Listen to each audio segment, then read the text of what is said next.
Hello and welcome to a new race series for 2021. This is the Tour de Oz. It is a jam-packed day.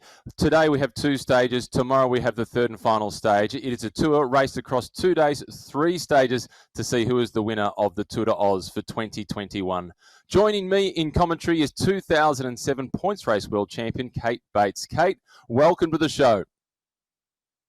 Thanks, Matt, and it's fabulous to be here for the Tour of Oz. I'm pretty excited. I mean, not only have we got some of the most challenging and impressive courses in the Zwift world, but the lineup of Aussies and some internationals that have joined, well, it's pretty impressive. It is impressive, and the Tour de Oz is open to all riders. So with the first stage still just 9 minutes away from getting started, you've got that last-minute opportunity to rush and get registered and ready to go. Kate, today we're following stages 1 and 2 of the Tour de Oz, so let's chat a little bit about these stages before we get stuck into them. Well, stage 1, it's an individual time trial. It's a bit of a Zwift style time trial, so they'll all be out on course together, but with no draft effect. So maybe a little bit of mental game, being able to pace off each other. But that's 6.3 kilometres. They go over the Watopia Seaside Sprint course. It's pretty flat, and the focus will absolutely have to be on putting their head down and just powering through that. What's really important is they push all the way to the finish line, because for overall classification, every single second, and possibly in the overall, every little millisecond will count. Yeah, they always do. And then we've got the Criterium, which there's not much of a break between the individual time trial and the Criterium. And this one is around Crit City. And for A grade, that is 20 laps, around about 34 kilometres. This is the sort of course that would have suited you when you're at your best, Kate, as a former winner of the Bay Cycling Classic. Yeah, this one really excites me. I think it's a bit of a leg breaker and a bit of a lung burner. To be honest, it's probably more comfortable on the commentary seat. But listen, it'll be fast and furious. There's a lot of turns. And one of the important factors is that I think it'll be very easy to lose sight of anybody who makes any attacks. And the other thing to consider, which could be really interesting, is that they will get a power up every lap when they go through that gantry. So that could really come into play as well. Every time I'm participating in an event, I almost instantaneously hit the power up as soon as I see it, as the legs are screaming for a little bit of respite. We're using Zwift Power for all the results and accumulating the times to get the leaderboards. So if you're not registered, head across to zwiftpower.com to make sure that you are registered with your account so we can get all those results in and hopefully put you somewhere near the top of the general classification. One of the riders, Kate, who I'm looking forward to seeing in action is Brendan Johnson. He's a rider who has been one of our stars on the dirt as a mountain bike rider. And over the last 2 years in particular, he's had a huge impact in the National Road Series. Here he is, Brendan Johnson, affectionately known as Trekkie.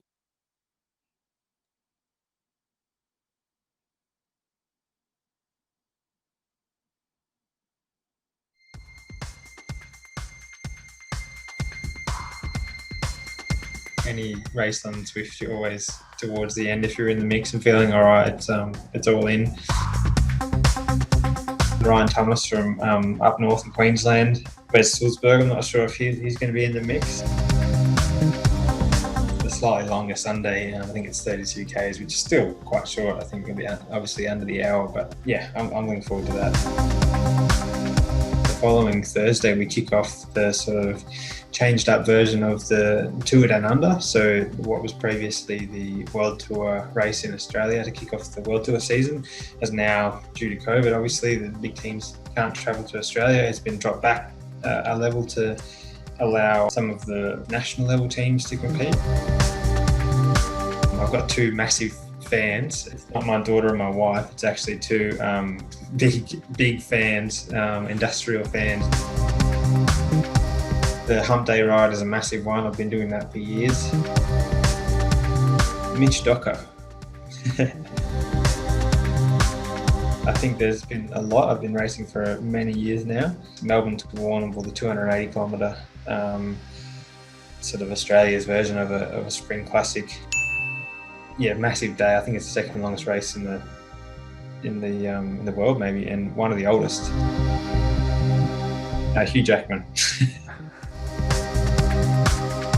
going back through the years is probably Cam Ivory, another Aussie challenger.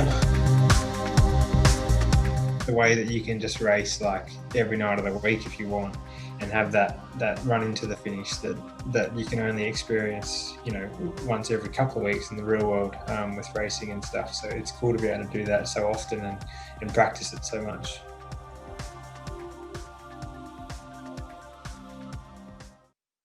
A bit. In addition to all the cycling that he does, he's an electrician running his own small business, and his apprentice also rides with him.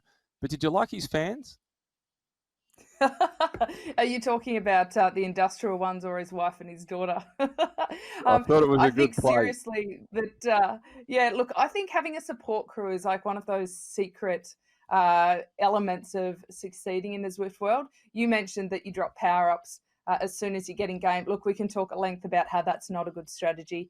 Keno, we can get onto that later. But seriously, even having somebody there to hit the power-up button for you when you're in the middle of a sprint or an acceleration, they're the small things that really can separate the more experienced Zwift riders from maybe the very experienced in real life riders. But, it's kind of more equal in the e-world.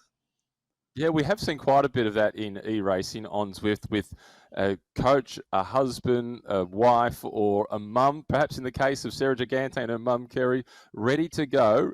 Now, mum, hit that button. Before we get into the gameplay, let's take a quick look down at the pens and see the riders as they are preparing. And Kate, this is so important, particularly with a short individual time trial of just under 7 kilometres, to get the motor humming. So this might be an individual time trial like people have not experienced previously. We can see the countdown clock. The riders will know that there's now less than 2 minutes to go. Normally, when you think of individual time trial, you think of time gaps, and it might be 30 seconds, 1 minute, off you go, you're completely on your own. We've got a bit of a funky Zwift twist on this, which I love, and that is that they will all leave the pen together, but, and here's the big but, there is no draft effect. So we will see gaps open up very quickly because unlike in a crit or a road race, you won't get that fight back onto the wheel, get back on 5 meters to go. Sign ahead of you, you're just all on your own. So you can use the other riders potentially to pace, but that is the only benefit that you'll get. So we can see the riders on their time trial bikes. Some of them are wearing aero helmets. Let's just touch on that for a second because not every rider will have access to things like the aero helmet. So an aero helmet is something that you earn in game depending on how many kilometers you've ridden and how many hours you've spent sweating up that pain cave. And so that's a bit of an indicator as well of their experience in Zwift for anybody watching. If you see an aero helmet, you know they're an experienced Zwifter. Well, I'm looking forward to seeing Nathan Guerra's setup. Nathan is a guy that anybody that follows Zwift will be aware of, both as a rider, as a commentator, and as an organiser of events as well. He's got all the numbers he needs to have any equipment choice that he wants, Kate. And I know that he's got plenty of horsepower too. He's ridden at UCI level as a mountain biker. He's a good athlete. He does, and he spends a whole lot of time in that Zwift studio of his. In fact, he used to spend 4, 5, 6 hours on the bike playing video games because he's a prolific gamer, which is why Zwift really appealed to him. But he is all over it. In terms of strategy, he's the kind of guy that you want to look to. And if I was one of the other riders, when it comes to some of the later stages, I'd kind of be hunting him down and seeing if I could follow that wheel. Well, they're underway, and you can see the name of C. Howie, under 17s, for the Aero CT team. That is Cadel Howie. And yes, he is named after Cadel Evans, and that came before Cadel had actually won the Tour de France. His dad was a pretty keen mountain biker, and by the time that Cadel Howie was actually born, was at the point where Cadel had worn the leader's jersey at the Giro d'Italia, and he hadn't quite made his debut, or maybe had just made his debut at the Tour de France. So I'm looking forward, Kate, to seeing how Cadel Howie goes today. Well, I'm kind of glad you quantified that it was pre the Tour de France win, because all of a sudden I felt very old there. We are looking at the A grade men. There are, of course, 4 different grades across both the men and the women, A through to D. And take a look at who's on the top of the list there. Where's Salzberger former Tour de France What- rider and Zwift employee, head of Zwift in Australia, with Kieran Lewis, his Zwift teammate there. So very good to see them at the front of the pack, even if just for a moment there. Poor Wes, he's And here he drifting is. back a Well, little Wes, bit. He knows better than anybody how tough it is. He does. As you mentioned, he rode the Tour de France. That was in 2010. Wes Salzberger as a part of the FDJ team when he rode the Tour that year. He was then one of the first riders onto what was known as Green Edge. This year, the Bike Exchange team.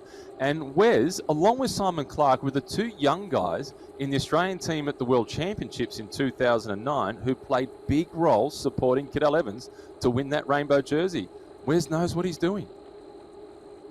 Well, the interesting element in here is Wes absolutely has the experience in terms of race kilometres, but on a course like this in the Zwift world, it very much comes down to some raw power numbers. The kind of riders that we're looking at today, you can play along by jumping into Zwift Power and taking a look at some of these live numbers yourself. But a rider with a high, say, 20-minute power profile might be quite competitive today. On this kind of course, Matt, it's less about watts per kg and more about just raw power numbers, because they don't really go up enough for those watts per kg to matter so much. And it's actually James Dunphy, one of the AHDR riders, Australian Hump Day riders, who has far and above the best 20-minute power profile amongst this lot. Now, interestingly, we haven't seen his name pop into that top 10 yet, but that is someone I think would be very successful on this kind of course. I have been paying close attention to Kieran Lewis, who's currently in second position, not too far off the pace, in fact just 0.22 of a second off the pace of first position, but his watts per kilo has been consistently high sixes into the low sevens, and that is making my knees weak. Yeah, I mean, you've done some Zwift racing, so you know exactly what those watts per kilo translate to. And as a rough guide, if you see any numbers turning orange on the right-hand side, that means they are working exceptionally hard. For the most part in a time trial, it's about pacing, and you want to make sure you're not pushing into that orange too much, but able to maintain a pace. I think it gets interesting in this circumstance because you can see other riders, so you can kind of try and pace off other riders. I do think that's a trap though, because by the end of this 6.3 kilometres, that will really burn you if you've actually gone out too hard trying to chase somebody and you're not able to hold that. Well, Kate, the rider who has been making good progress is the man that we spoke about right at the very top of the program, Nathan Guerra. He's across in the United States, and it's good to see Nathan riding the Tour de Oz from the US. And when the leaderboard first popped up, he wasn't mentioned in the top 10. He's now worked his way up into fourth position. Kieran Lewis is just in front of him. It's Slayer who's in second position. Vice is leading. And the kgs, the watts per kilo, have just dropped off ever so slightly for Vice. And Slayer is closing down that gap. It's pretty tight amongst the top three, Kate. Nathan Guerra at 16 seconds. A bit of a buffer back to him in fourth. So a lot of the racing I think people are used to watching when we're commentating, we're talking about their body language, what they're looking like on the bike, and how we can think that they're going based on that. Well, your avatar, delightfully, is smooth as silk on the bike. They all look pretty good even when they're absolutely in a world of hurt. Interesting bike here, isn't it? The interesting frame. It's kind of like the old Chris Boardman's Superbike a little bit. It's not your traditional UCI triangle frame. And it also reminds me of what we see in events like Kona, Ironman. It's that type of time trial sort of setup. Good to see that we've got Kez with us over in the UK. Kate, it's been a difficult 2020, not the smoothest start to 2021, but it's good to be talking about bike racing again, regardless of where it is. It is, and I honestly think that Zwift has become an incredible tool through many lockdowns and quite a tough time for people to get access to the racing, because we of course saw the Tour de France go ahead, but a lot of the races that haven't been able to return have been the graded races, the more community level, and even the national level races. So that is where Zwift has actually stepped up and really plugged this hole.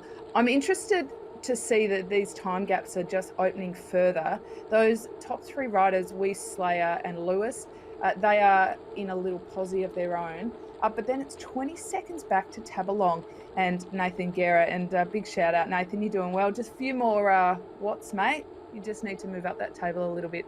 But it is, a real gap is opening up there. Why that is relevant is not only for the overall result of this individual stage, but all of this, remember, will count to the general classification. 21 seconds with a kilometre still left to race. That's pretty significant. That'll be quite hard to make up in stages to come. Yeah, that will be a lot of ground to try and make up, but we're on board out at the front where we were momentarily, and that gap is almost out to a second. So Slayer can see Weiss just in front of him, so he can see that lead. But as you've mentioned before, Kate, as we're going now to Nathan Guerra, we'll come back to that in a moment. Look at those numbers. There's Nathan. The one that catches my attention, Kate, is a heart rate of 178 beats per minute. I can almost see a smile / grimace amongst that rocking and rolling that's going on. I do love seeing the live pictures because the avatars, as we said, are so smooth and look so put together, but then you flick to their Twitch stream and you see what's actually going on, and it's often quite a different story. But they're pretty consistently high watts being put out. His revs are pretty good, his cadence up around the 90 mark. He's doing a really good job. I think, knowing Nathan's pedigree, we have to consider what an incredible job that Weiss, Slayer and Lewis are doing to be so far ahead of what is very much a pack behind them from 4th down to 10th. They're all in a very similar position, but those three certainly making a lot of headway off the front. And what is impressive, looking at Zwift Power and some of the numbers around Scotty Weiss, who is out in front, he is in the 50-plus category in terms of age. So he's one of the masters in the event, and he's capable for some period of punching out 350-plus watts. We can see on board with him now, he's at around about that mark, 6 watts per kilo, heart rate towards the 180, Kate. That is right near the red zone, and he has Slayer breathing down his neck. He's in with a big chance to win the stage, 2.6 kilometres remaining. Well, Stephen Weiss and Slayer, they are right there. Look, this is a bit of a comeback happening here. This is very much like the carrot that was dangling in front of him. They don't have a lot left to race here. They've got just around the 2 kilometre mark, so 2.3 K left. I don't necessarily think that Weiss and Slayer are going to overtake each other or be caught here. I think they are using each other to set a decent pace. But this is also the time in a time trial, because a 6.3 kilometre time trial is a short time trial. At this point in a time trial, you're in a whole world of hurt. I mean, this is kind of eyes blurry, legs burning, seriously considering whether you're doing permanent damage to your body kind of territory. And that's where you really need to kind of buckle down and keep going. And at that stage, having another rider near you and being able to kind of pace off them, I think that alleviates some of that mental distress that you're feeling. It makes it sound like a really beautiful sport, doesn't it? Oh, you're really selling it. Work on some nicer words. Yeah, I think the marketing needs a little bit of polishing for the pitch. But Kieran Lewis, he's in 3rd position, and he's now drifting out to 8 seconds. And the 2 leaders, Weiss and Slayer, I don't know as well as I do know Kieran Lewis. And what I know about Kieran Lewis is he's got a really big engine, and he is a strong individual time trialist. Here he is now, riding for the Zwift headquarters Rockets. He is another one of the employees of Zwift, and it's been through this platform that he's developed in real-world racing when it comes to riding the National Road Series, etc.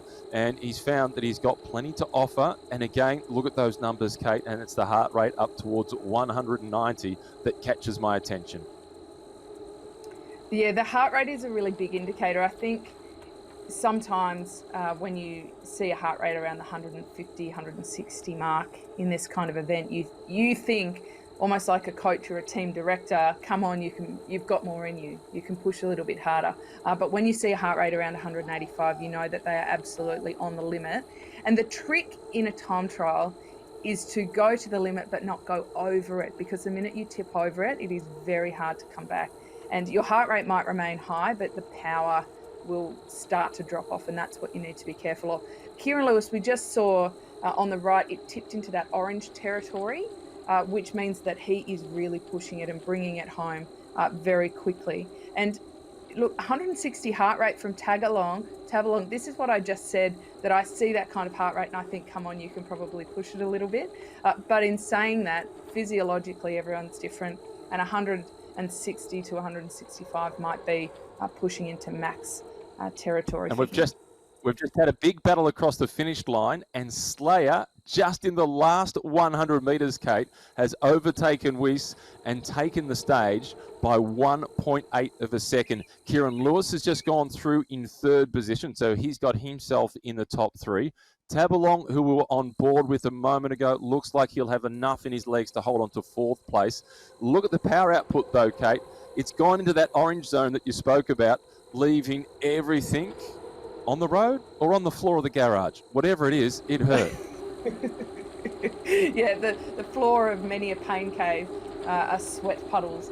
The fan is a very, very important part of a Zwift setup. My only comment on seeing the orange so close to the end is you don't want to get to a time trial with too much left in the tank, because if you do that, you probably haven't paced super effectively out on the way. So while I love seeing the orange because I know that they're pushing really hard, I also know that some of the riders will be crossing and thinking, I possibly didn't leave as much out there as I intended to, or possibly could have. The impact of that is that this isn't a standalone race. It's great to win an individual time trial, of course. If you're not an individual time trialist, then maybe you're not too concerned.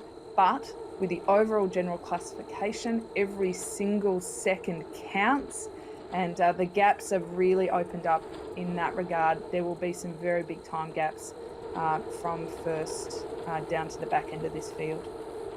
Well, you look at 10th position, Luke Cridlin, who we know is a really strong cyclist. He's at 40 seconds behind in 10th place. Significantly, Kate, and you can give us the inside running on this as a former World Points Race champion, it's a short break. They have roughly 12 minutes from now until the Criterium starts. And we know any Criterium, whether it's on Zwift or in the real world, it's never an easy start. No, well, 12 minutes is really not very much at all. And the other element that we need to consider is not just the physical recovery, but they also need to make their way back into the pen to start the next stage. So there's a few little technical considerations in there as well, which quite frankly make me feel nauseous, all the technical considerations to get it right. Like, I just think so many people that I've heard talking about esport have said, but there's no wind and there's no rain, and it's just not quite the same elements. But I absolutely beg to differ. I think there's so much that goes into even turning up on the start line here that it is actually a bit of a mental puzzle. So not a lot of recovery for them, just time to have a drink and maybe have a think about their strategy. The other thing to mention and chat about, Matt, is that there's some individual riders here because anyone can sign up, but there's also some teams. So there'll be a bit of team chat going on in this break and a little bit of strategy being set out for the Crit. One of the biggest teams is the Aussie Hump Day Ride team, which Brendan Johnson, Trekkie, is a part of, who we heard from before the stage got underway. And that's a team with quite a few numbers in it. And amongst the team is the guy who started it all, Tim Bacon Searle, who in 2020 rode more than 52,000 kilometres, and most of that was on Zwift. Kate, that is mind-boggling. Isn't that incredible? He rides more than 100 kilometres every single day on Zwift. And Tim Searle's also racing this weekend as well. He's in one of the other grades, so it's great to have him out there and on board. And the Aussie Hump Day Ride, it's one of the biggest communities on Zwift worldwide. There's over 2,000 people that tune into that. And delightfully, of course, they also have an AHDRL, the L being women, that race as well. So we'll see some of them across in the ladies' race.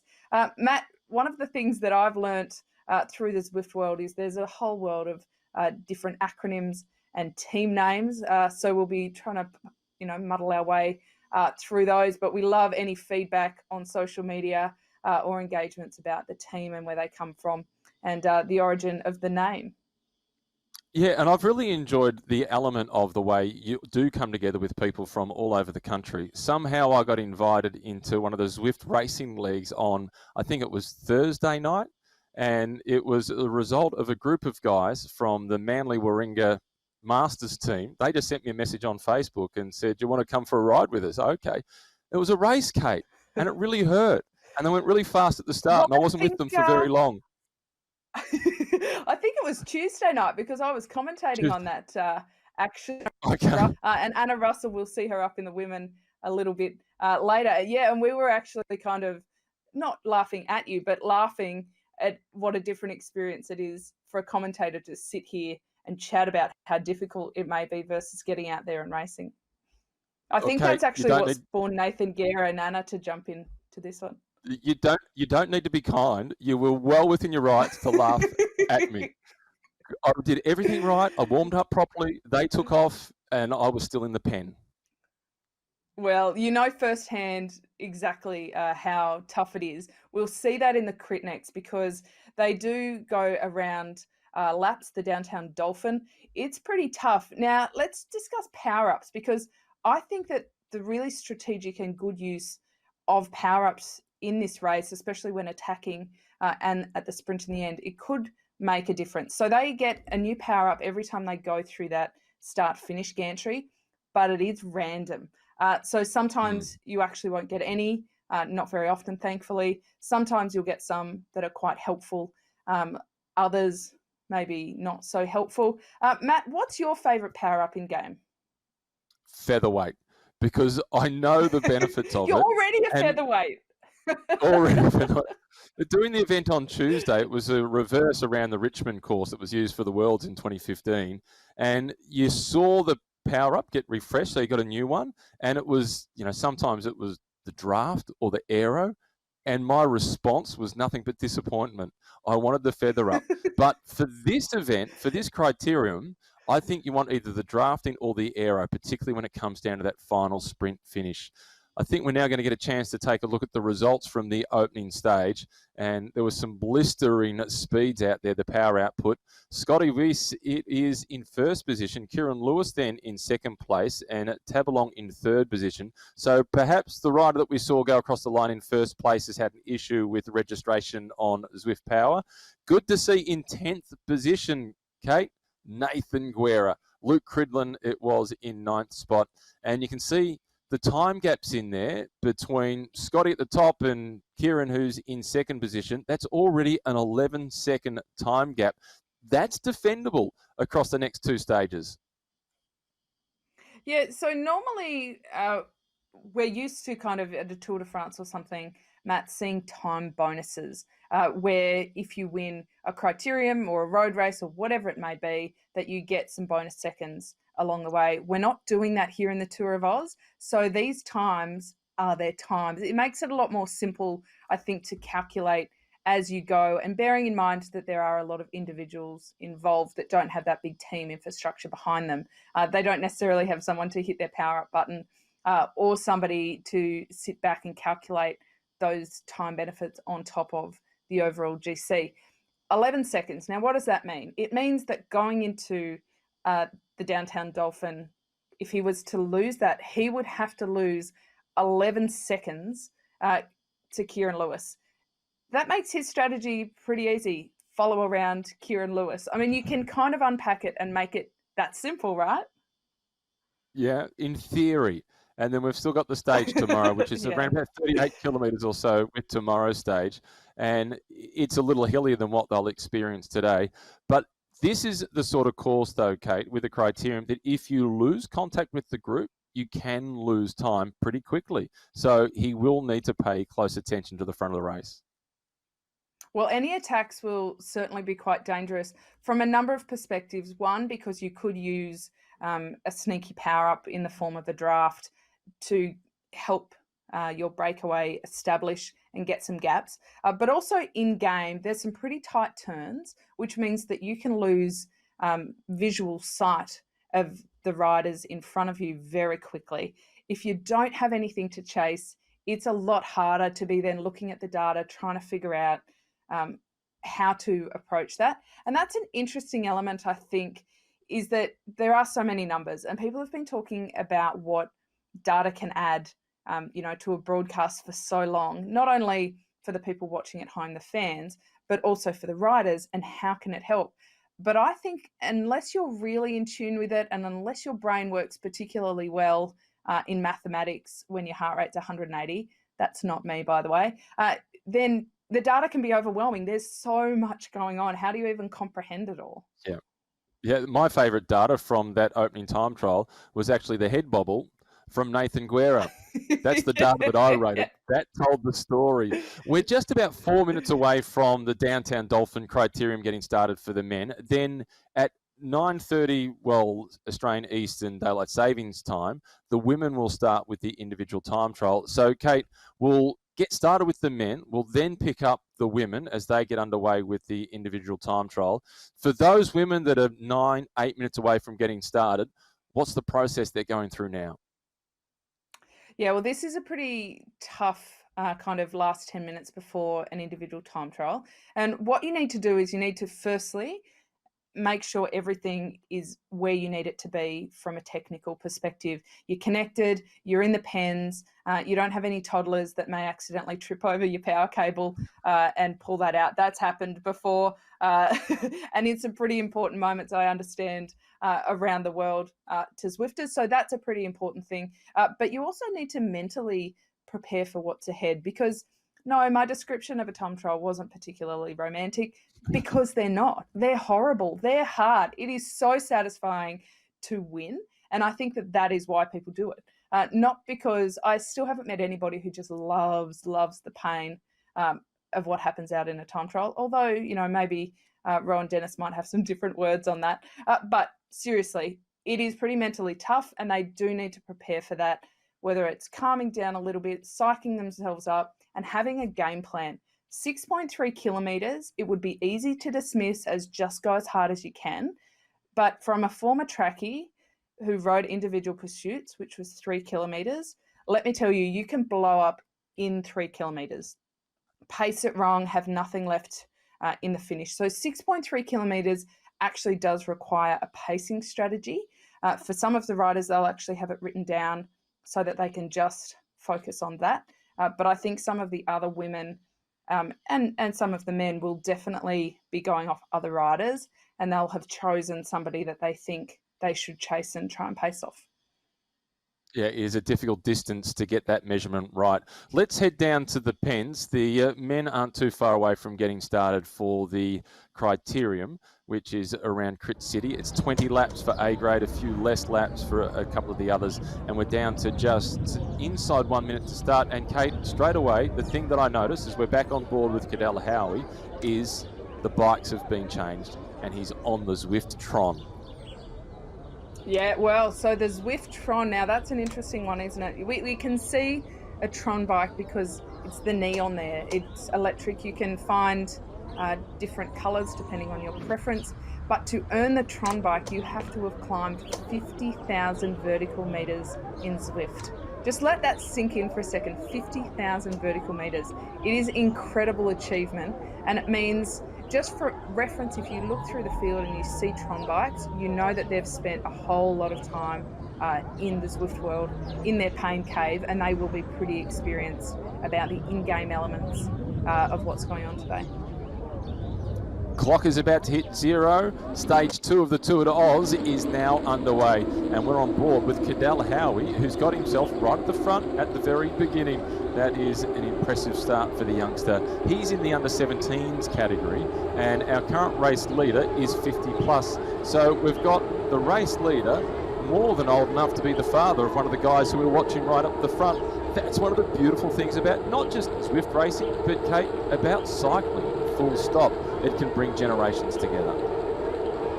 I think you've made somebody feel quite old out there, Matt.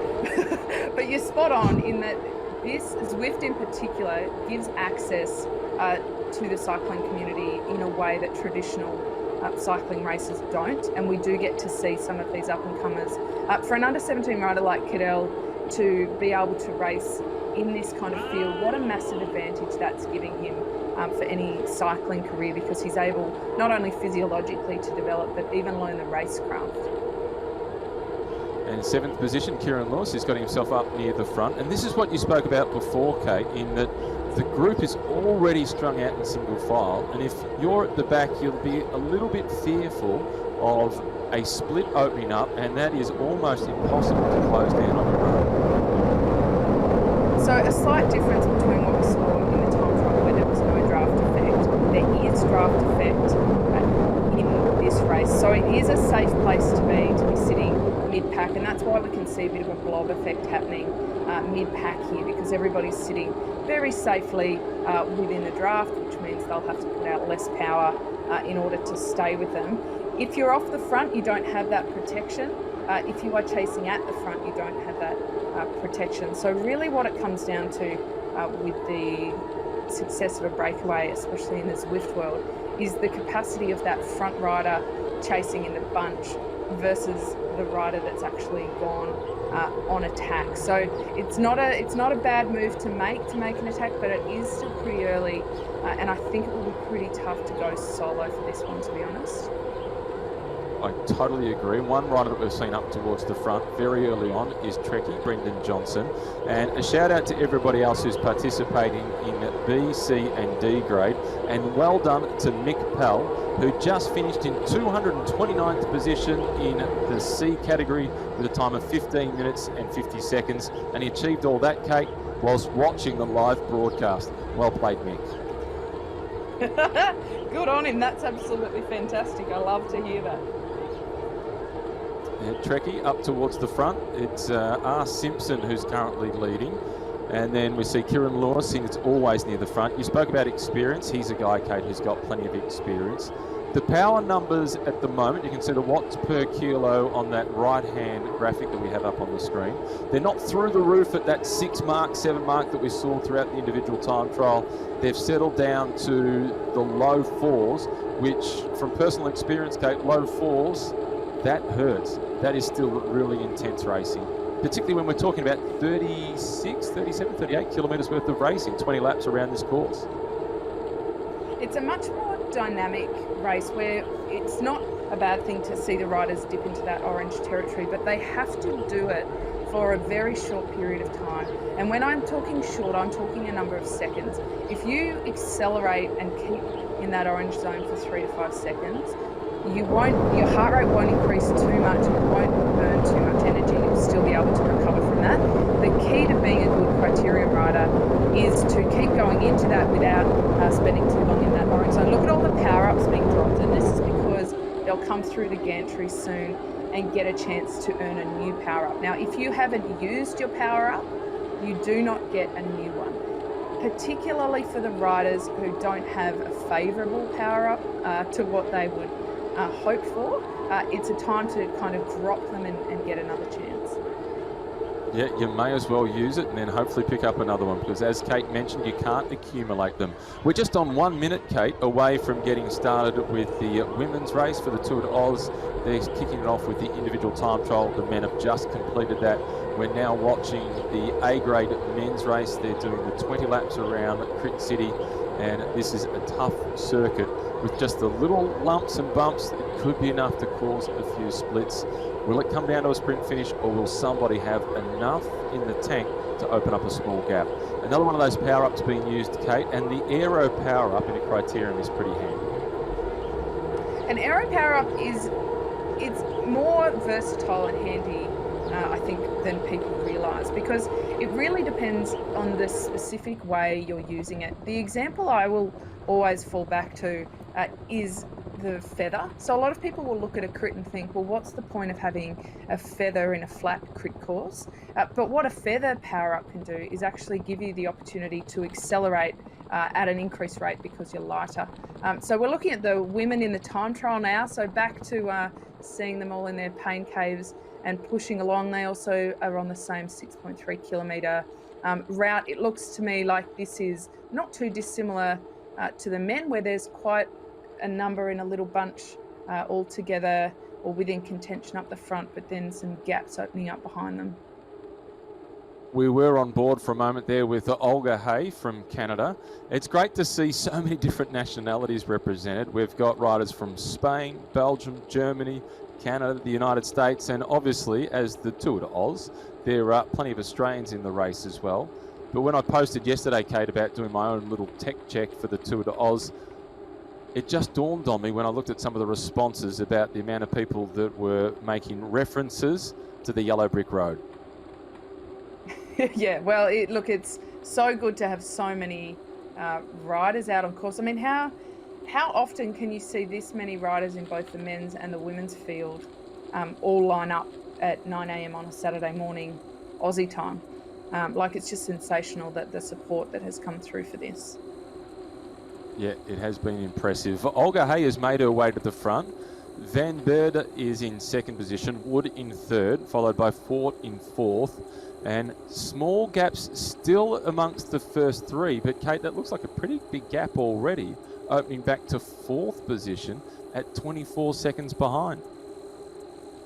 And this is an interesting dynamic, slightly different to the men, because the women's fields are a bit smaller. And that means that these gaps will be even harder to close when we get into the bunch race setting, because there's just not the sheer amount of numbers. A lot of the riders will have to take on a little bit more onus on their own. We've still got some riders that are still just heading out on course from some of the other grades. Interesting to think how many may be watching the stream and seeing what times and what powers people are putting out, and kind of trying to pace off that, because that's another strategy for a time trial, is look at the speeds other people are able to hold on the course and think, well, you know, I've raced with them before and I've done okay, maybe that's what I should be aiming for. Van Beerde, who we see at the front, I can't quite find her on Zwift Power, so hopefully she is registered and is able to get the result. She's in battle at the moment with the Canadian Olga Hay, who is now back in the lead, but it's just a half a second gap between those two. And this is really similar to the tussle that we saw in the men's race, with a little bit of yo-yoing at the front and a really tight gap between first and second, and then a buffer back to third with Wood, and then a big buffer back to fourth place with Fort, who's at 44 seconds behind. And again, to touch on the technology they're using, as in the bikes, we've got a time trial bike here, but we don't have a disc wheel. So I would presume that is because there isn't one available in the garage yet. Ideally, you would have that time trial bike, the disc wheel and the aero helmet. I've noticed that a lot of riders, no matter what the conditions, will actually use their Tron bike if they've earned it, with the understanding being that you can really delve into the depths of what gear is most appropriate across different events. But a Tron is an all-around very good bike. When it comes to a time trial, though, of course, a time trial bike will give you that immediate advantage from an aerodynamic perspective that the others won't. Well, one rider who has herself claimed that she's not very aerodynamic and not a great time trialist is Carly Taylor, a woman that you know pretty well, Kate. She's, again, like Kieran Lewis and Wes Salzberger, she's part of the Zwift family. She works for Zwift here in Australia, but she has represented Australia at an international level at World Championships. She's ridden for some of the biggest World Tour teams, and somehow she's got herself back into racing, a lot of it through riding on this platform on Zwift. And now she's going to be riding the Santos Adelaide Cycling Festival out in the real world in just under a week. And I think she's nervously looking forward to that experience. Yeah, she's got a big week ahead of her. Definitely, she has joined Rock Salt Attacker on the road, so she'll be heading out to do that, but not before taking on not just Australia, but quite a lot of international competitors as well here on Zwift. She's got a real advantage from where I sit, because not only does she have the race experience, but she knows the game inside and out. And that's, I think, what people who have very good legs and lungs but jump into Zwift for the first time, that can be pretty overwhelming. So she is definitely in a very good position this weekend to kind of show a little bit of dominance. And I hope she does. That'd be great to see. Yeah, looking forward to seeing how she goes in the road race, particularly tomorrow. That's the one that will suit her. We're on board with Wolf in 5th position. She's at 1 minute and 24 seconds behind Olga Hay, who is still leading and has now opened up a bit more of a gap into 2nd position. Here she is, the Canadian, and 5.3 watts per kilo, Kate. That is really impressive. But you can talk us through this as a performer, international level individual pursuitist. The importance on this course, with a few little lumps and rises, of consistency of power as opposed to just spits and spurts. And there's a few elements to that. You can look at not only the watts being put out, but also the watts per kilogram. When you're on a flatter course, it's that raw number of watts that comes to the fore a little bit more, because you don't have that same advantage of the weight and the watts per kilo being as important. That will, in some of the other stages, especially the stage tomorrow, will make a real difference there. But any kind of threshold power, which is usually what you can hold for around 20 minutes, but that's where you want to sit at a time trial, is threshold. This is a bit of a shorter one, so maybe just above threshold. Any threshold over about the 300 watt mark for a woman is internationally competitive. So not just in Australia, but internationally. We're watching Olga Ha here with her numbers power consistently up around that 330 watts mark. That to me says that she's really got it together. I don't have a lot of information on her at the moment, but I would think that she's possibly a triathlete, Matt, because she's very smooth. Her power was really consistent. We're not seeing it fluctuate up and down a lot at all. I think she might be a bit of an old hand in the old time trial stakes. I was impressed with her cadence. She's still riding a really high cadence. She's up around the low 90s. It was in that graphic that we saw on the screen a moment ago. It was around 92, 93, 94. In terms of the information that we have on her on Zwift Power, she weighs in at 61 kilograms. She's 167 centimeters tall, but it's not showing her numbers in terms of 20-minute power or 15-second power. But we're finding out that Olga Hay has lots of it. She's got plenty of power and she can keep it down on the road. She's got 3.5 kilometers to go, and as she's heading through that volcano, the lava, her legs will certainly be heating up. She's now got a 33-second gap, so it has really blown out. Well, interestingly, she hasn't logged a whole lot of kilometres in the Zwift world. So she's ridden 1,400 kilometres in total on Zwift, which in the greater scheme of things is considered a relative newbie to in-game. So I feel like we might be witnessing a little bit of a introduction to the e-racing world here, with Olga Ha performing so strongly here. I'd love to look back at her numbers in a couple of months and see the progression. Yeah, we'll keep an eye on Olga Hart throughout, not just this weekend, but further down as well. This is Susie Wood, who we're on board with. And Susie, you can see that heart rate is up really high, up towards the 170 plus mark. Again, Kate, the cadence is really good, around that 92. So she's not getting bogged down on the gear.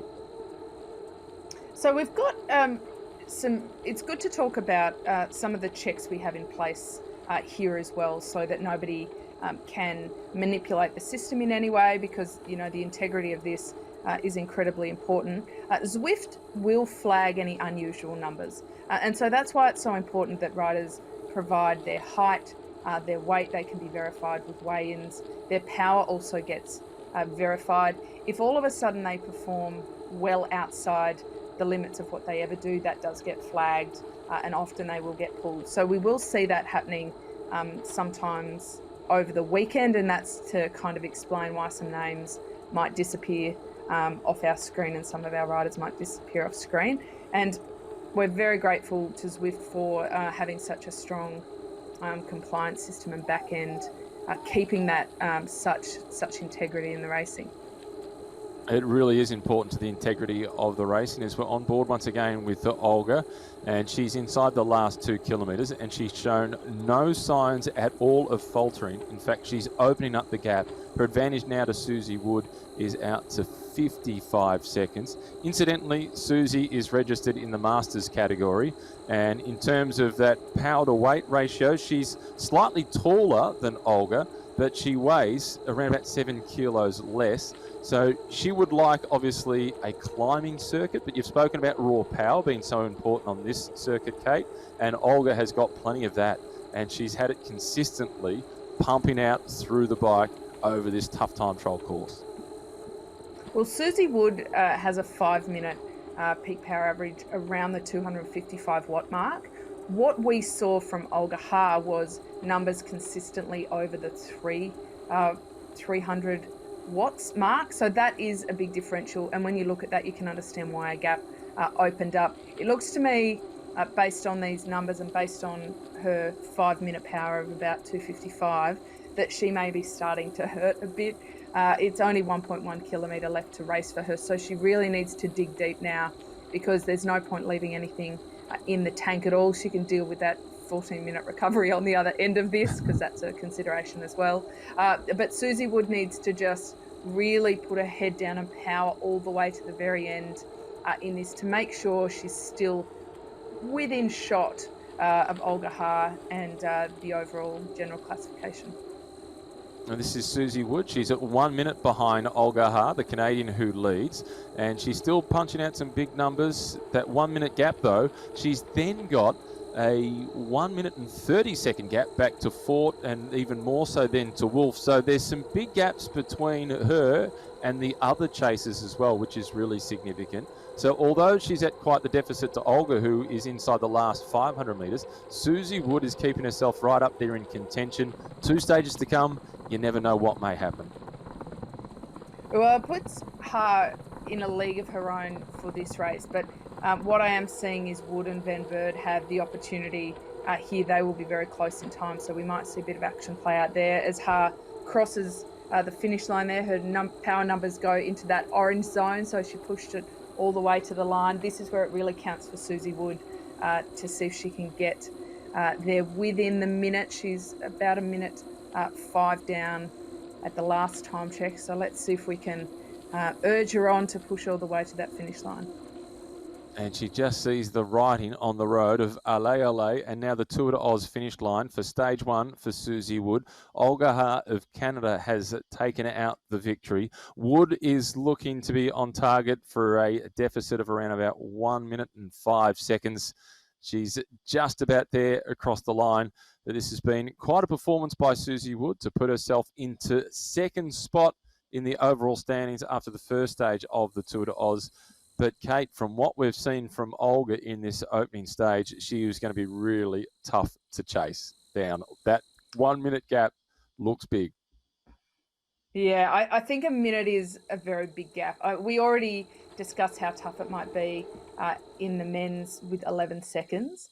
So I think it really does put her in a position, not only that mentally they know that she's got pretty good legs and she's performing well, but I feel like they might almost have to gang up on her from a strategic point of view in order to try and get an attack going, because you're not just going to ride away and put a minute into somebody who's clearly so strong. I mean, a minute in 6.3K, that shows some pretty good legs to me. Yeah, it's more difficult to gang up on this platform than what it is in the real world also. So, you know, she's going to be able to fend for herself, and maybe the one disadvantage that she's got is the time difference, as the Australians will be waking up fresh and ready to go in the morning, whereas across in Canada, North America, the rest of North America, it's much later in the afternoon, and perhaps there's a day of fatigue that accumulates before tomorrow's final stage. Well, I have found, particularly in like the community leagues, that for the most part, most of these races are also wicked multitaskers with full-time jobs and families as well. So it's possibly an advantage to just jump up in the morning and be able to race without the noise of all that going on behind. Of course, it's the weekend here in Australia, but not so for the Brits or the North Americans. Now we're back on board with the men's race. This is stage 2. They're on Crit City. I'm not quite sure how many laps they have to go. We'll pick that up in a moment, but it's 20 laps in total. Looks like a big group that is still together. So we'll pay close attention to bring you up to date on exactly where they are and how far they have to go. So they're about halfway through this race now. So, you know, it's a pretty big bunch, Matt. I have to say I'm a bit surprised at how big this bunch is at this stage. I thought that may have sorted out a little bit, but there's a couple of factors that may lead to that. One that cannot be overlooked is the fact that they've just done a time trial and only had 12 minutes recovery. So there will be a lot of legs and lungs that really didn't get a chance to take much recovery there at all. But we can see on the riders' screen there, the top 10, they are all in a bunch together. There's a lot of riders that will just be sitting in and taking full advantage of that draft effect while they can. I think we're looking at a sprint to the end here. It does look like that. They've done around about 15 kilometres already, so they have just over 20 Ks to go. And once again, Kate, we're seeing those power-ups being used. Lots of trucks for the drafting, the feathers for the lightweight. This is the one course where my favourite power-up, the feather, probably is not the best option. No, look, the feather can come in really handy from an acceleration point of view, but, and this is the big but, you have to drop it at the time that you are accelerating at your max in order to get the most power. So to use a feather in a sprint, if you use it while you are accelerating, it will accelerate your acceleration, and that's when you can start to open gaps up in that final sprint. So it can actually be quite a tool, but many people won't have a support crew in their pain cave. They will be hitting that power up themselves. If you can imagine the complexities of sprinting while at the same time trying to reach and activate a power up and getting it right, you can see that there's a whole lot of room for error there. We've seen a fair bit of Aussie 50S up towards the front. He's one of the riders in the Masters category. He's at level 46 on Zwift, so he's almost at the top of the table. Level 50 is as high up as it goes, but he's got plenty of horsepower. He's got a 20-minute power of 370, so he'll be able to contend at the front of this group for a while yet. Ryan Thomas is another rider that we'll be watching pretty closely for the ARA Sunshine Coast team. Kate, he's cruising. 145 beats per minute. He's barely in second gear. Well, he's also taking advantage of something that in real life racing you cannot do, and that is using a time trial bike and a time trial setup in a bunch race. But it is more effective, and a lot of riders can generate more power while in that position, and so I think it's actually a pretty smart thing for him to put that on ready for the time trial and then to keep it on, and clearly he's utilising that within this bunch race. I feel like he may have put the camera where we can't see his face so that when he's at his worst, that's not completely, g'day there, Ryan. There we go, we can see. He is cruising. My goodness me, if he can sit and smile and wave, then he's not doing it too tough, is he? We need to turn the audio on so we can have a chat with Ryan. I have noticed his right hand. He's got a brace on his right hand. So, Ryan, thumbs up. Crash recently? Ouch. Yes, no good. Hopefully that recovers really quickly. And will we see you, Ryan, at the National Championships in Ballarat? Thumbs up for yes, thumbs down for no. Thumbs up. All right. This is great. So Ryan Thomas, we're watching very closely. One of the things that we've learnt a fair bit throughout the lockdown, Kate, with all the press conferences, has been Auslan, the sign language. And one of my kids, my daughter, she's in grade 5, or she just finished grade 5, and she has a kid in her class whose both parents are deaf. And out of respect for that boy and his parents, the whole class learned a couple of Merry Christmas songs in Auslan. So for the carols this year, it was all done virtually. They did one of the Christmas carols in Auslan as mark of respect for having learned a bit more about it with all the press conferences this year around COVID, and I thought that was really cool. Oh, that's fantastic. And I also think it's we've all learnt the challenge of communicating with a mask on. We all probably realise how much we lip read that we didn't realise, which is really interesting when we look at Zwift, because we can't communicate, the riders can't communicate in Zwift like they could normally do in a race. There are no little side chats going on. And I have seen in a few races kind of a little bit of heat explode onto the very public chat We've seen some comments pop up from riders very publicly that have not necessarily been super friendly, which, you know, is quite funny because you must be pretty desperate to start typing grumpy messages mid-race. But it doesn't mean they're the best that ones, the riders Kate. can't communicate. Yeah, The heat of the moment ones, unfiltered, are the best ones. Well, they're definitely the best for fans. But look, it is interesting how they've turned to different, like the little nuances of communicating in Zwift. There is no body language, there is no conversation going on a general level outside of the team. But you can tell from the movement of the avatars, the way that they're using their power-ups, the way that they are moving through the field, you do get a bit of an idea of what their tactics might be and what kind of messages they may be sending. We've got Nathan back on the feed there, and he looks in slight more discomfort than what we just saw from Thomas before. He's laughing now. Sorry, Nathan. He's cruising, but his heart rate is kind of giving him away. Nathan, thumbs up for comfortable. Yes, he's constantly been inside. Kate, he's constantly been inside the top 10. I've barely seen the name Guerra outside the top 10. Oh, look, he's not even pedaling at the moment. Nathan, this is easy. What are you going to do for a real ride later on? Now, you spoke about experience, Kate. Like Nathan has all the experience. We are. Nathan has all the experience you need on this platform. And experience comes into it a lot because race strategy and Zwift race strategy, while they do overlap in a bit of a Venn diagram, they are quite divergent at different times. So somebody like Nathan, who's just spent so many hours in game, he knows exactly when to use those power-ups. And there's also some other cool technology you can use. Like I saw Anna Russell has a special button that attaches to her handlebars, and then Bluetooth attaches to her computer, so she can hit power-ups without taking her hand off the bars at all, just tapping on those on the bars. So that's pretty cool as well. I mean, I think you can kind of geek out and get pretty into your setup.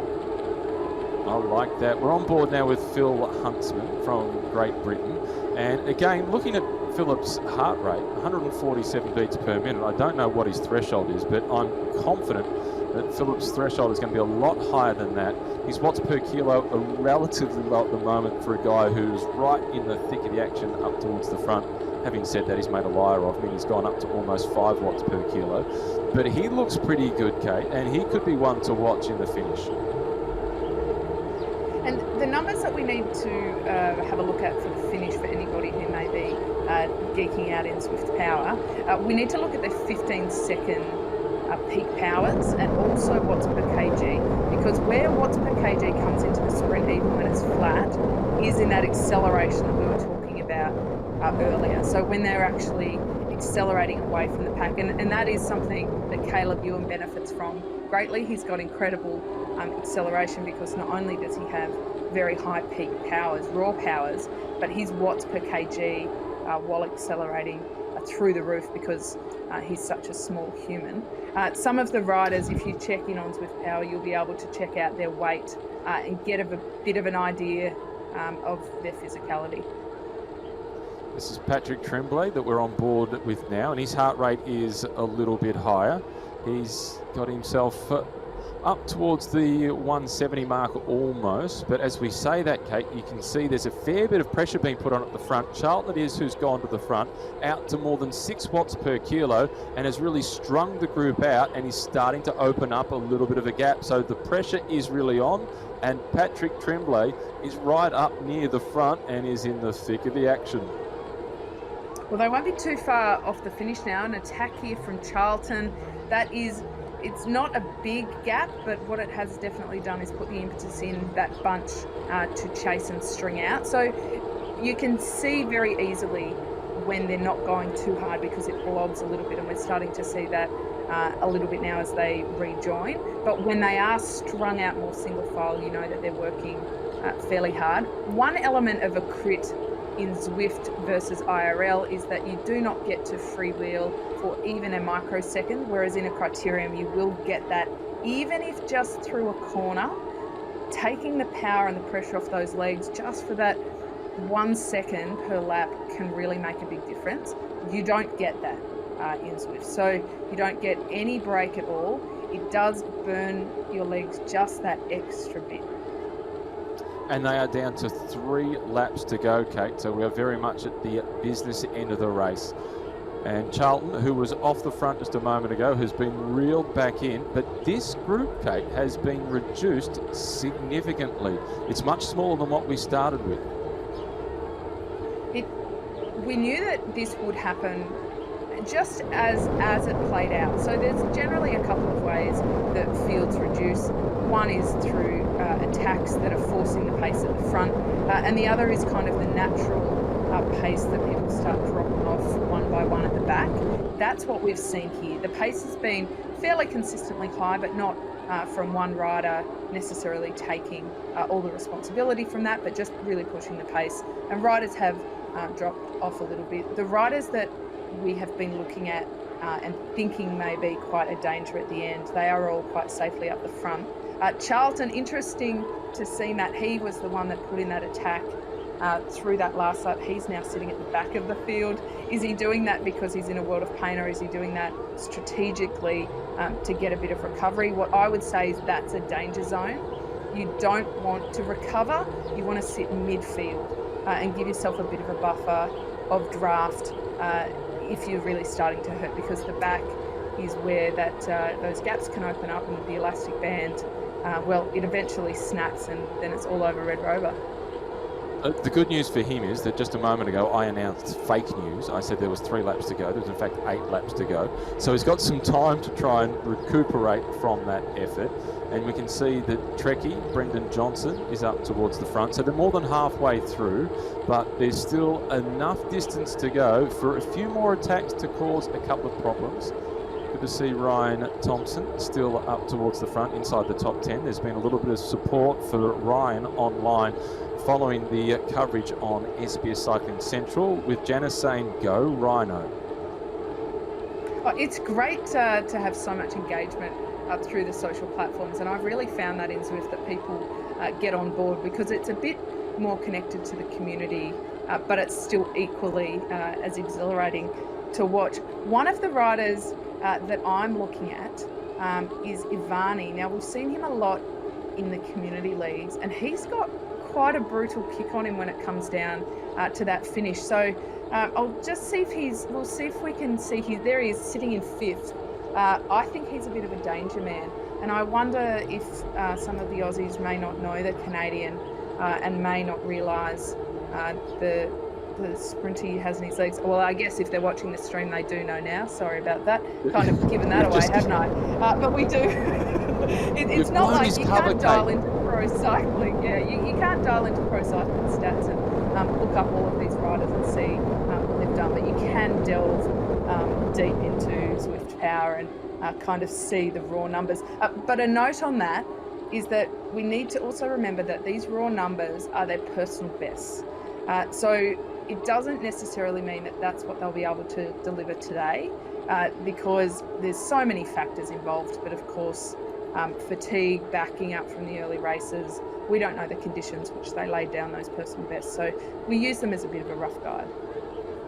But I do like the team name for RC Ivani, Finesse Rockets. So we're going to blow you away gently.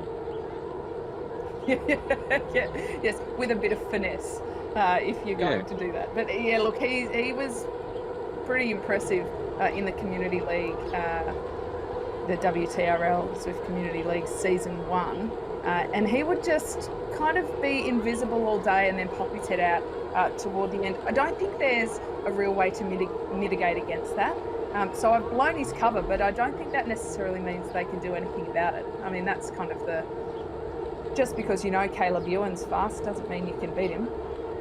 That's exactly right. It's a lot easier said than done. You can put all the tactics you like out on the paper in the team bus, but you have to deliver out when it comes to the racing. On board now with Kieran Lewis, and we do know that he has got some horsepower underneath the bonnet. Cruising along at 165 beats per minute, more than halfway through this race. It is 20 laps around Crit City. They're down to around about 7 laps to go.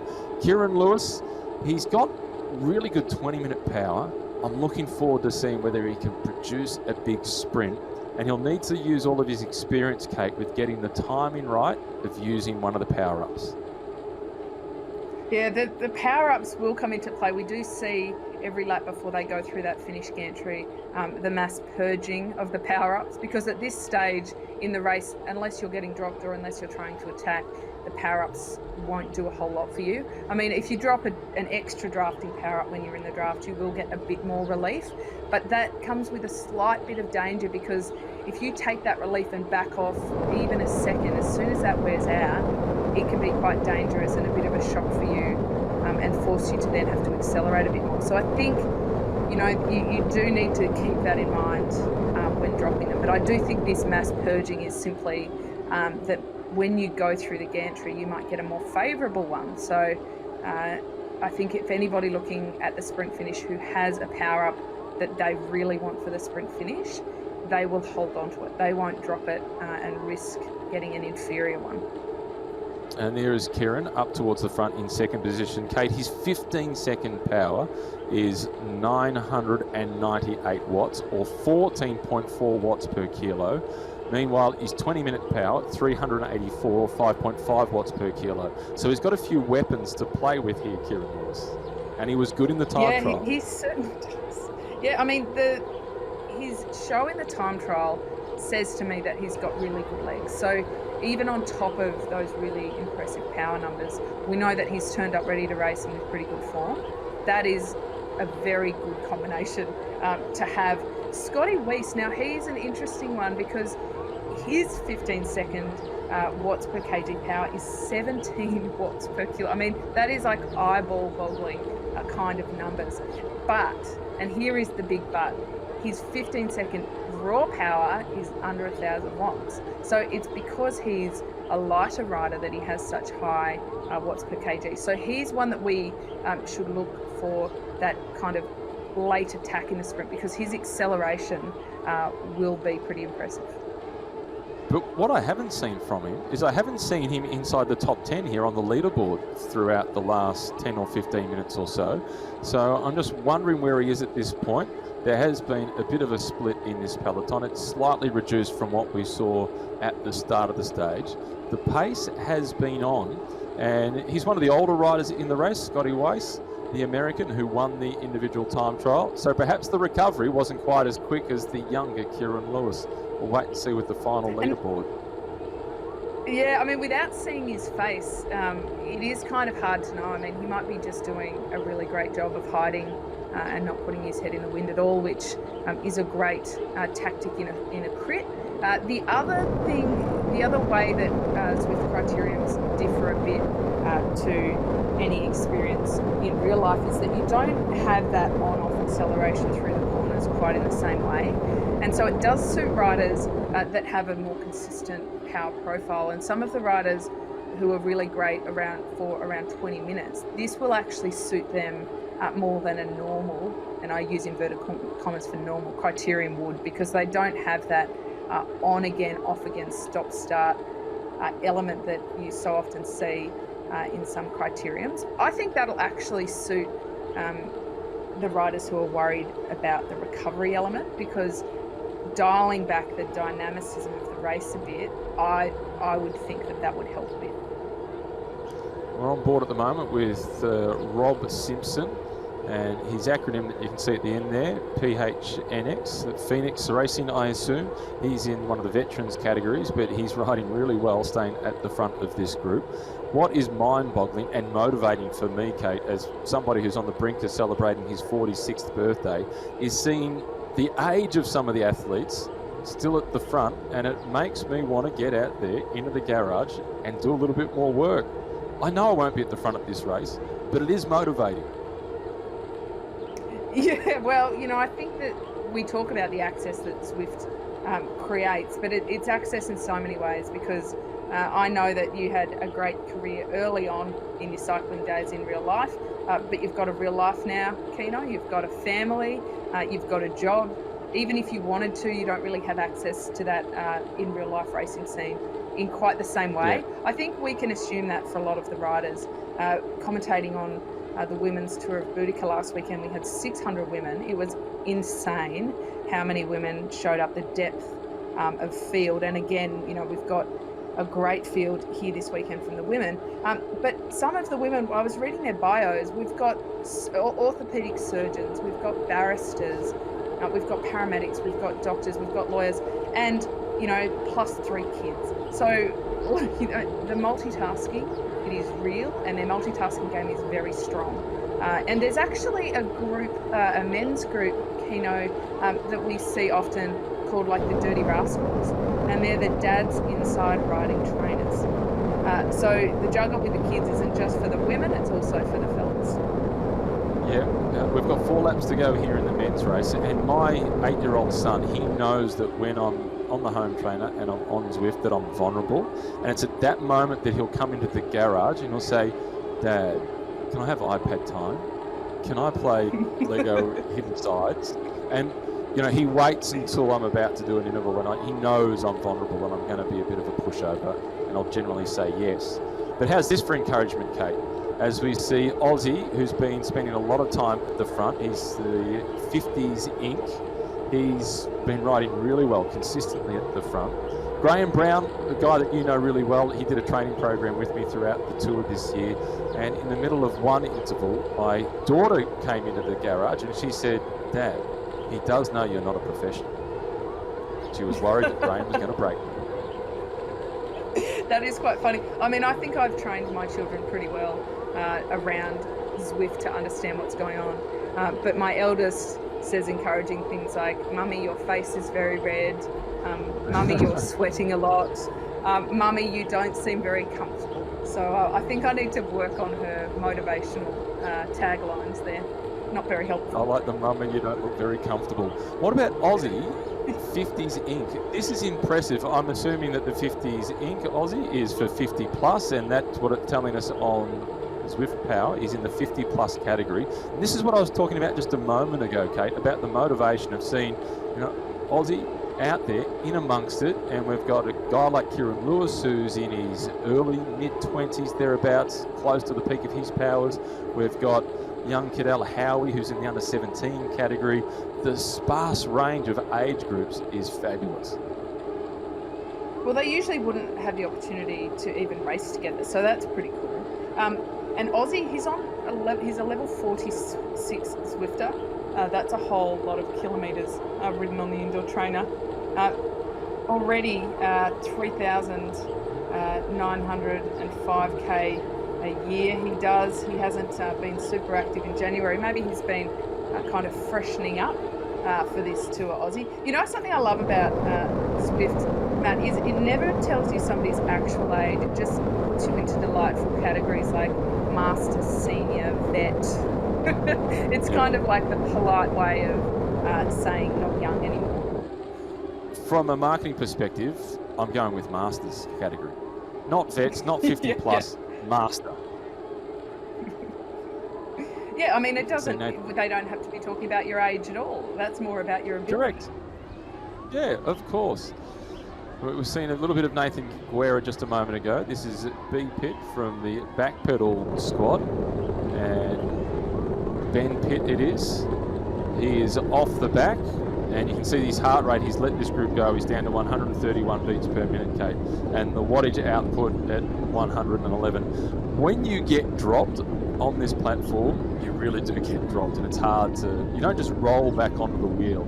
A 3-second time gap on Zwift is enormous compared to a 3-second time gap in the real world.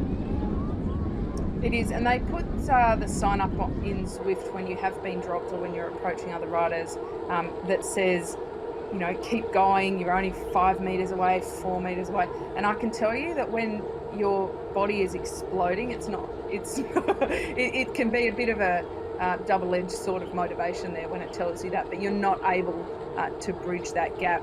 Isn't there a big difference between what we were just seeing of the riders off the back, mushroom clouding effectively? There's another thing that the Zwift technicians can get in game for us, mushroom cloud, when someone goes from orange watts to nothing, versus this front group who are starting to move really quickly. We do have this blob effect that's going on. So a lot of the riders are able to sit quite comfortably in the draft. Nathan Guerra is making his way to the front there. He will be one to watch in the sprint tactically. He knows how to sprint in Zwift probably better than any other rider, not only in this race, but actually in game.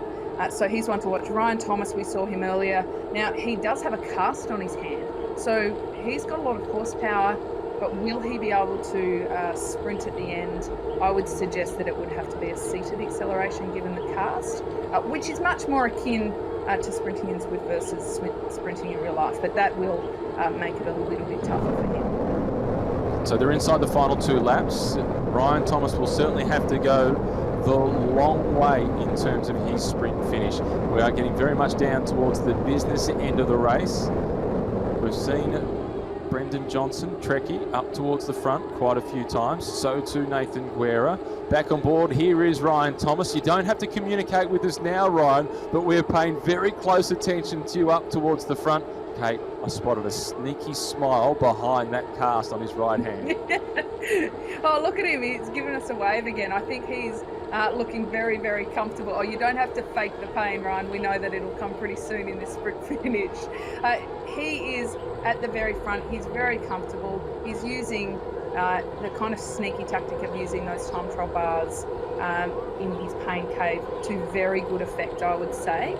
I think that is a very smart thing, and some other Zwifters might want to adopt that going forward as well, to put that on, because there's absolutely no argument that it's more aerodynamic in terms of, well, that doesn't matter so much when you're in your pain cave, but in terms of being able to put out more power and be comfortable. So it's very good to see him using that strategy. He's just sitting mid-pack. If we look at those numbers, he's sitting mid-pack using the draft, but not to full effect. So his numbers are still reasonably high. He was over 300 watts there.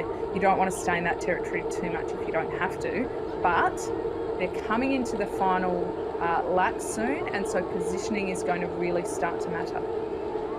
It is, absolutely. And the team that he rides for, ARA Pro Racing Sunshine Coast, one of the guys behind that team, Ben Kirsten, was a fabulous sprinter both on the track and in Criteriums. And if he's watching, he'll be getting a little bit twitchy, but Ryan Thomas is doing a fantastic job at the front. We're just approaching the final lap. Meanwhile, hats off to Mick Pell, who in the Criterium for C grade, he's made some progress, Kate. He finished in 154th position with an average of 225 watts. So good work, Mick. Keep going. We'll see you tomorrow for stage 3. Back at the front of the race, Kate, for the A grade men's group.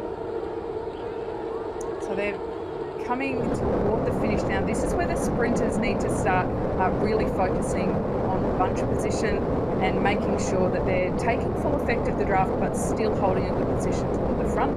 We're seeing it start to string out quite a lot. Riders are getting dropped off the back one by one. That's what we're seeing at the moment here. The last chance to get a power up. So Aussie, look at the acceleration off the front here and look at how strung out that is. We didn't see whether that was an attack or just a push of pace. I tend to think that he is just really upping the ante, dropping those gears down and just really starting to string that out. If any sprinters were more than about 10 or 15 back, this is a bit of a battle for them to be able to make their way up to the front if this pace continues. Well, he's caused a bit of a split there in the final kilometres. The Aussie 50s Inc. has really put the pressure on it. Now we can see the power-ups starting to be used. There's plenty of aero power-ups that are coming into effect as they are charging towards the finish line. Little gaps now starting to open up. It was Aussie 50s who got it all started, and we'll wait for confirmation across the finish line.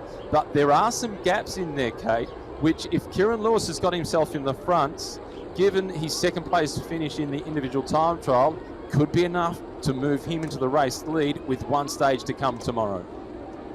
Oh, that'll be interesting to see how that rounds out, doesn't it? 11 seconds we thought was pretty hard to close that gap, short of having an attack, and that was always going to be very difficult on this kind of course. But those gaps, I mean, they're significant. I think that was a very good strategy to go early by Aussie and to really string that field out. I think it took probably a lot of the more explosive riders a little bit by surprise, who weren't able to unleash the power that they did have due to their position in the bunch. I mean, that's so very important. There's no point sprinting from 20 or 30 back. I did see Nathan Guerra's name up there. I'll be interested to see where he ended up crossing the line as well. All of these results, everything from today, not only are they physically fatigued and they need to deal with that, they need to find a way to help those legs and lungs recover, but they also need to look at the different time gaps, where everybody's at, and go back to their whiteboards and draw up a bit of a strategy for tomorrow. I'm really looking forward to tomorrow. There's a few more climbs to contend with, and we're seeing how quickly it looks as if it's all together, and then it's all over. The gaps start to open up. Racing can be a little bit like an avocado. Not yet, too late. When they just get overripe. I like that. A bit like an avocado. I think I might steal that one, actually. Well, Kate, from here, we're going to head across to the women's race. They're already out on course doing Crit City, doing the Criterium. And we're not just as yet. We're going to be focusing on the results here from the men's race first before we get to that. But what I really liked from that event was how aggressive it was at the front. There were a lot of riders that weren't prepared just to wait and think this is going to come down to a sprint finish. And I love the interaction in particular that we had with Ryan Thomas up there in the cave with the hand all plastered up, ready to go. But the good news is he'll be back in action and on the road for the national championships at the start of February. Well, it's interesting, isn't it? Because we tend to view the power numbers through our own lens. So when I see a heart rate, I have a fairly low max heart rate. When I see a heart rate of 180, I think, oh my gosh, they must be redlining. But from time to time, a rider will pop up and their heart rate's 198. So everybody has different measurements within that. And I think Ryan Thomas was a perfect example of that, because we looked at his numbers and we thought, how is he going? We saw his face, he was smiling and laughing. Similar to Nathan Guerra, we looked at his numbers and thought, oh, it actually looks like his heart rate is pushing up quite a bit, but he had a big smile on his face and gave us a thumbs up as well. So you've got to take it with a little bit of grain of salt, but it is a good kind of rough idea to see what the pace is like. The power numbers in particular give a pretty good idea of that. Yeah, when you put the two together between the power numbers and the heart rate, that does give you some great context. We won't be going to the women's race, but in terms of what we have seen from some of the women earlier this year, and you talk about high heart rates, it just escapes me the rider who it was, but she had a heart rate of 201 at one point, and I thought she's about to blow up. She finished second or third in the stage with a max of 204. So 201, she still had a couple of beats to go. Look, I said on the stream, one of the streams the other day, if anybody is in game and sees my heart rate go to 200, please call the paramedics.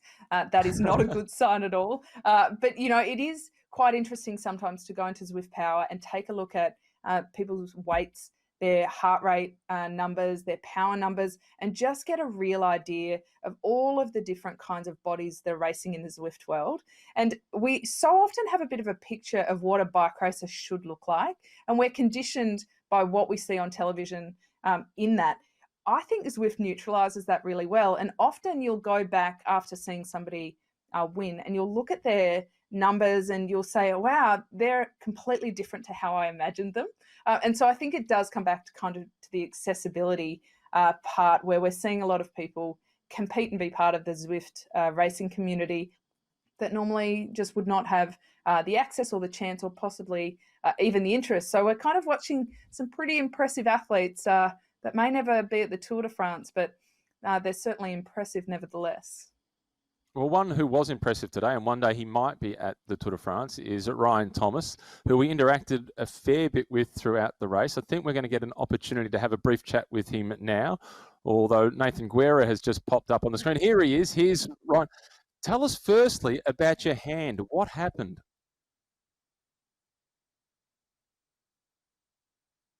Well, I was in that big crash and broke 3 bones. Which ones? I broke one in my finger and 2 in my wrist. How's the recovery going? Yeah, good. Hopefully get the cast off on Wednesday and then try and get back on the road. But it's been awesome to have the Zwift and 5 weeks getting some fitness for ready for nationals. Hopefully the Zwift pays off. Has the Matt Heyman story really inspired you, from the story around his time on Zwift in the garage and then winning Paris-Roubaix? Yeah, it really has. I know you can build a lot of fitness off Zwift, so I've just been going off that theory, and all the coaches at ARA have been really good, supporting me and pushing me to keep training, and I've definitely improved a lot over the 5 weeks, which is really good. Who's your main coach? I coach myself, but I get a lot of like Hank Vogels, and Stu and Ben really push me. I talk to them quite a bit and head up to the sunny coast, and they really help me trying to stay on top of things. Well, it's hard to have motivation to train inside. I'll give you one recommendation. Don't go to Henk Vogels looking for sympathy when you're in pain. Maybe Ben Kirsten is the better option for that. Yeah, Hank's a pretty tough nut, but he's really good, and I really like Hank. He's been awesome to me and all the guys, but he definitely tells you how it is. He is a straight shooter, that is for sure.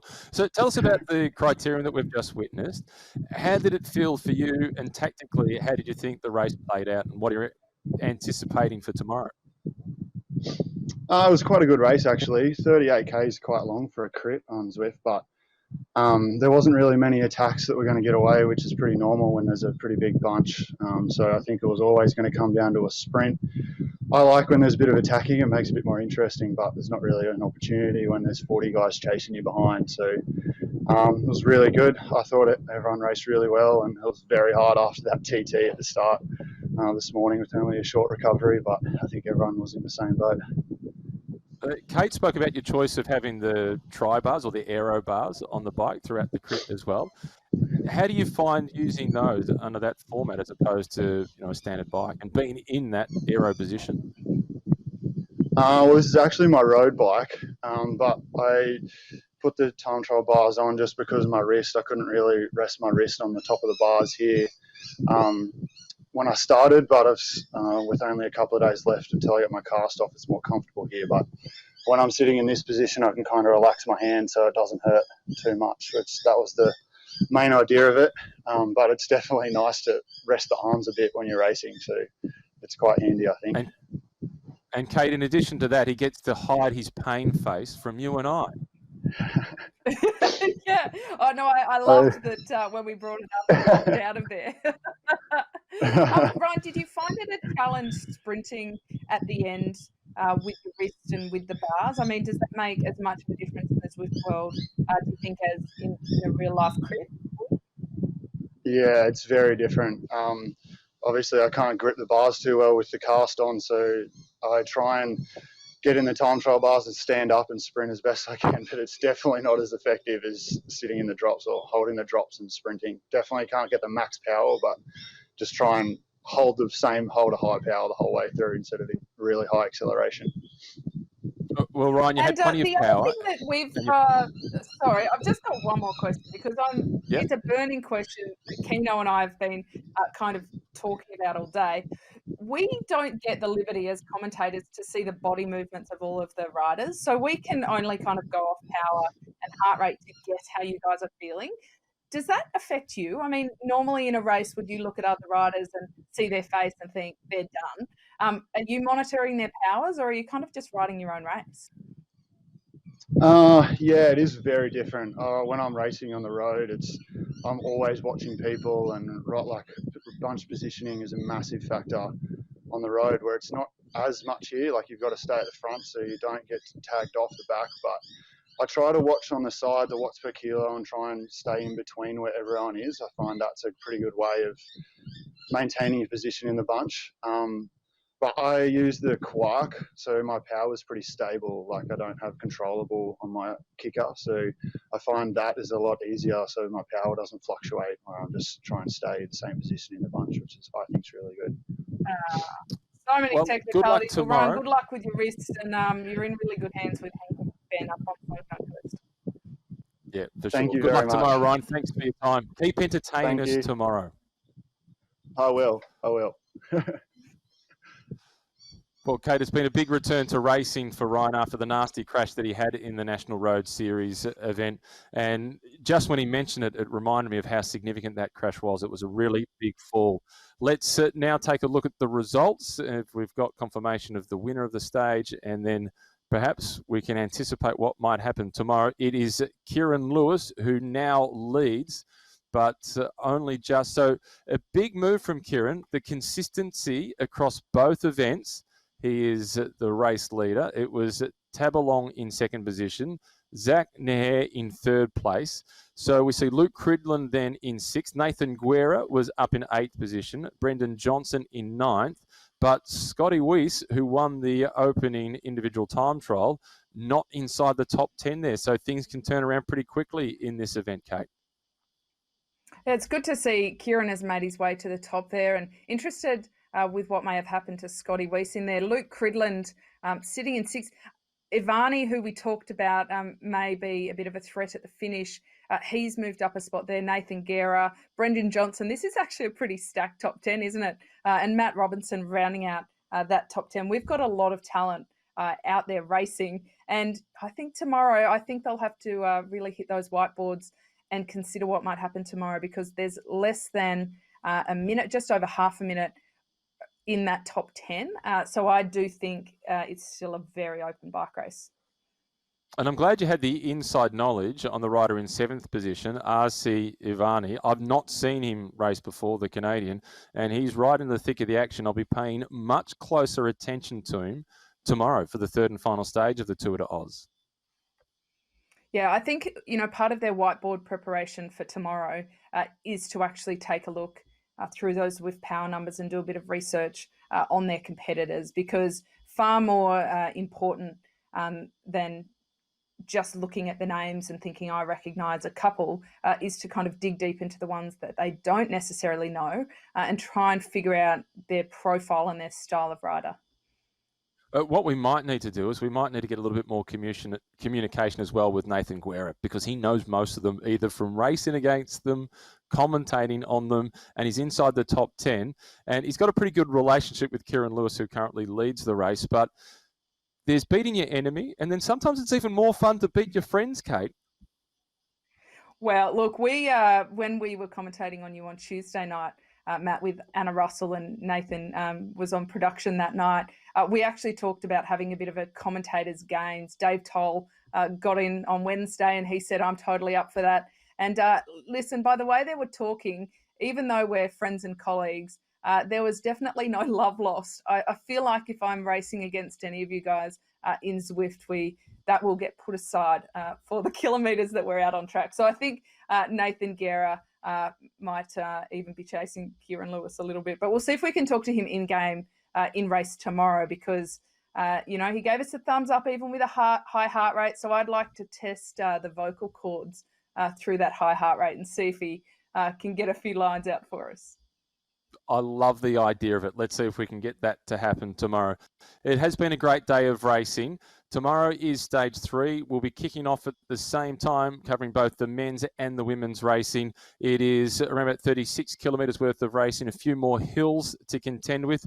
Kate, look forward to getting stuck back into the action tomorrow for the third and final stage of the Tour de Oz. I do, absolutely. And I always say this after Zwift rides to the people on there: you need to hydrate, you need to get some protein into those muscles. Recovery is a really big thing for tomorrow. So we need to remember that we do have that A-grade field, who a lot of them are pretty well-versed racers, but it does go through B, C and D as well. So for that community, make sure you look after yourself, because we want to see some fireworks tomorrow. Yeah, and congratulations to everybody who's managed to get through the first day, the first 2 stages of racing in the other grades, particularly to Mick Pell, who engaged with us on SBS Cycling Central on the live Facebook feed. Join us tomorrow for the third and final stage, and until then, ride on.